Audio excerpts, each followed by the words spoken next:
Donc voilà, ça c'était un élément important. Et donc, alors c'est quelque chose que j'aime à dire, sur le lait de vache, sur le fromage de vache, on a à peu près 8000 ans d'expérience, approximativement.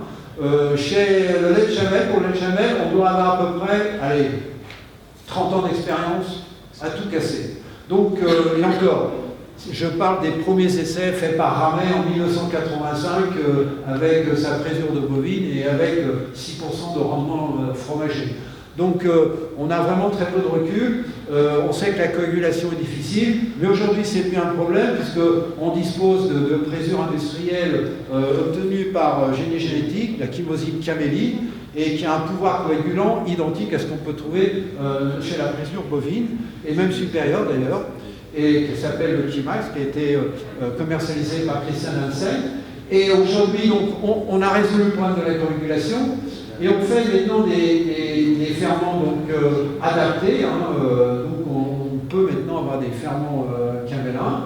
Et c'est surtout qu'on essaie de mettre en place une technologie adaptée, parce que le lait de Chamel se comporte de façon différente. On fait des fromages qui sont adaptés au goût des consommateurs locaux.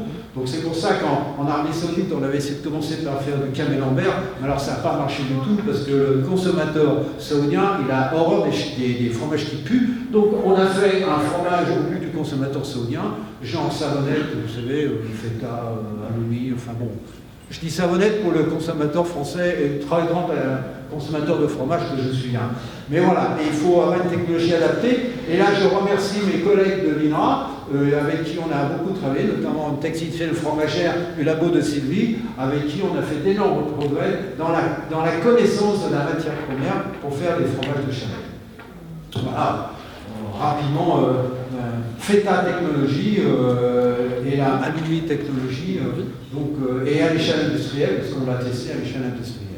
Et on a même fait après un travail de marketing et de formation, surtout des techniciens locaux, pour développer une mini filière de fromage de Chamel. Et j'espère qu'un jour, je sais que dans le Maroc, dans le sud du Maroc, il y a eu des essais qui sont faits, mais bon, la qualité n'est pas super au niveau organoleptique, il y a des progrès à faire. Donc en conclusion, je voudrais dire que bon, il y a un engouement pour le lait de Chamel, c'est certain.